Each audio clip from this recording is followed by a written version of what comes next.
Chapter 6 Weathering the Storm in Ersama by Harsh Mender. He is an Indian author, columnist, researcher, teacher, and a social activist who works with survivors of mass destruction, homeless people, and poor children. Let us see what he talks about here in this chapter. Let us understand the meaning of the word weathering first. It means to come out safely through a difficult problem or experience. Now, here we have this. The cyclone that hit Orissa in October 1999 killed thousands of people and devastated hundreds of villages. Cyclone students, we know it is a violent rotating windstorm, and devastated, destroyed for 2 dreadful nights. Dreadful, scary, fearful.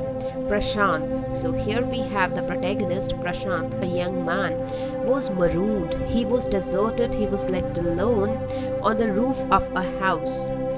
Though we'll get to know that his friend's family was also there with him. On the 3rd day, he decided to go to his village. Did he find his family? Let's read and find it out. On 27 October 1999, 7 years after his mother's death, so Prashant is a motherless child. Prashant had gone to the block headquarters of Ersama, a small town in coastal Orissa, some 18 kilometers from his village. Why? To spend the day with a friend. In the evening, a dark and menacing, threatening, troublesome storm quickly gathered. Winds beat against the houses with a speed and fury. Fury is violent anger that Prashant had never witnessed before. Prashant had never seen such a sight earlier. Heavy and incessant, unstoppable, continuous rain filled the darkness. So there was rainfall, heavy rainfall. Ancient trees were uprooted and crashed to the earth, fell to the earth. Screams, painful cries, rent filled the air.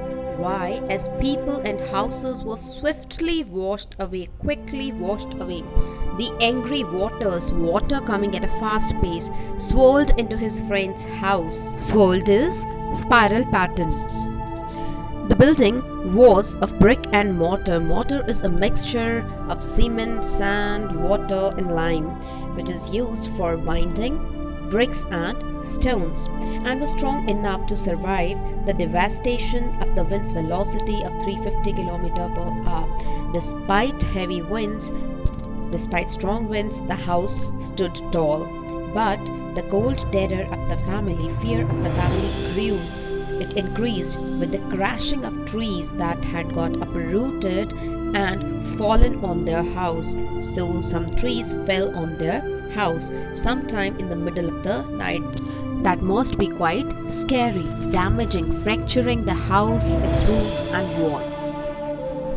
The crazed destruction, crazed, insane, something that drives you mad, that drives you crazy. Destruction wrought, caused, created by the cyclone and the surge of the ocean, rolling swell of water, continued for the next 36 hours, although wind speeds had reduced somewhat by the next morning. To escape the waters rising in the house, Prashant and his friend's family had taken refuge, shelter on the roof. Prashant will never forget the shock he experienced at his first glimpse of the devastation wrought by the super cyclone. The destruction caused by the super cyclone left an unforgettable impression on Prashant's mind. A raging, intensively angry, deadly, life-threatening brown sheet of water, muddy sheet of water covered everything as far as the eye could see. He could only see water everywhere. Only fractured, cracked cement houses still stood intact in a few places. Blotted, puffed up animal carcasses, dead bodies, and human corpses, again dead bodies of human beings, floated in every direction. All round, even huge old trees had fallen. 2 coconut trees had fallen on the roof of their house. There refers to the family of Prashant's friend.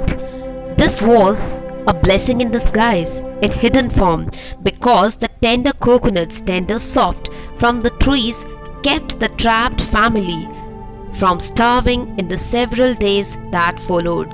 Water had entered into their house, they couldn't move out, everything they could see just destruction, and during that tough time, it was their luck, their fortune that they could get tender coconuts to feed themselves on. Though the same trees scared them when they had fallen. Thank you for your visit.